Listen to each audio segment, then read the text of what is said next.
Welcome to Introduction to Accounting 2. Let's get started. In our last video, we defined accounting as the language of business. We want to build on that definition and understand the accounting process. Accounting captures economic events and communicates the result of these events in accounting reports. For example, an economic event could be, the bank gave me $1,000, but I have to pay it back later. The accounting report that summarizes this economic event would consist of cash of $1,000 and note payable also of $1,000. The note payable reflects the fact that I have to pay the bank $1,000 in the future. The cash reflects that I have $1,000 that the bank just gave me. Now we'll bring the decision maker into the process. The decision maker enters into an economic event. That economic event is captured by the accounting system, and then the accounting system produces accounting information that is in turn given back to the decision maker to aid in future decisions. For now, we're viewing the accounting system as a black box, but over the next few slides, we're going to start to open up that black box and understand what's inside. First, we want to know that the accounting system consists of the people, the processes, and the technology that's necessary to capture economic events and produce accounting reports. There also is just one single accounting system for each business, and that single accounting system produces financial accounting, managerial accounting, as well as tax accounting. The accounting system is unique to the business. If the business is small and simple, the accounting system will be small and simple. If you've got a slightly larger business, the accounting system would likely be larger and more complex as well. Lastly, if you have a large, complex, multinational business, the accounting system would be designed to reflect the needs of a large multinational business. Each business is unique, and the accounting system is uniquely designed to fit the needs of that business. The accounting system also considers cost versus benefit. This means that when we design our accounting system, we don't want the cost of producing information to exceed the benefit of having that information. There is one caveat: legal and regulatory considerations override any cost-benefit analysis that we might do. We're obligated to comply with any legal or regulatory considerations that are applicable to the business.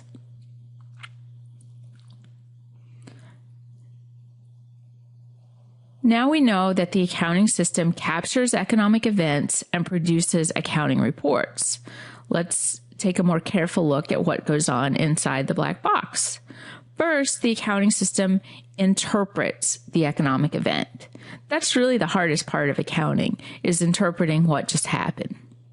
Next, the accounting system records the event, properly classifies it, then summarizes the accounting events, then communicates the accounting events in accounting reports.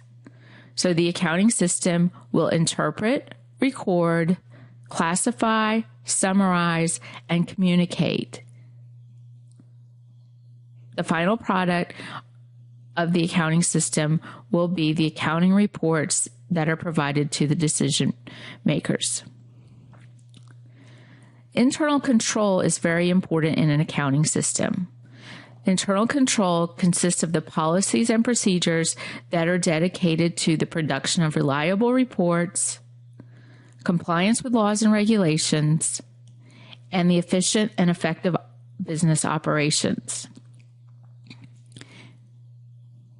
Internal control is important for tax, managerial, and financial accounting. In all of these areas, we need reliable reports that comply with laws and regulations to help us with an effective and efficient business. The components of internal control start with the control environment. The control environment really consists of management's philosophy and operating style. It includes the ethics and competency of top management. Next, we have risk assessment. Risk assessment identifies any area that would threaten the production of reliable reports, lack of compliance with laws and regulations, or even threaten the efficient and effective operations of the business. After we identify a risk, we can establish control activities to minimize those risks. We collect information from our internal control system and communicate that information to the relevant parties. Finally, the internal control system needs to be monitored.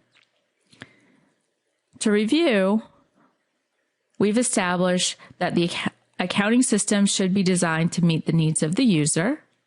The accounting system includes the people, process, and technology that's necessary to capture, interpret economic events, record, classify, and summarize economic events, and prepare reports and communicate the results of these events.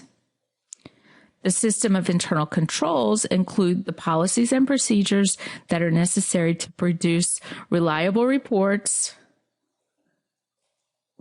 comply with laws and regulations, and run effective and efficient operations. The components of internal control include the control environment, risk assessment, control activities, information and communication, and finally, monitoring. Now let's answer a few questions. Which of the following best describes the accounting systems of most business organizations? Well, we know that there are some common goals of accounting systems, and we also know that all accounting systems are designed to meet the needs of the users. They're not all the same. So with that in mind, let's take a look at our options. Option A, accounting systems are designed to meet the needs of the business organization. Sounds pretty good. All accounting systems are identical. We know that's certainly not true. Accounting systems only use publicly available data. That's not true. Accounting systems must be designed by a CPA firm that performs the annual financial audit. That's not true. And in fact, most of the time, if not all the time, the CPA that performs the audit should not have designed the accounting system. Our best answer is A, accounting systems are designed to meet the needs of the business organization. Our next question, which of the following best describes cost-effective? Cost-effective relates to the cost-benefit principle, which means that the cost of producing information should not exceed the value of that information.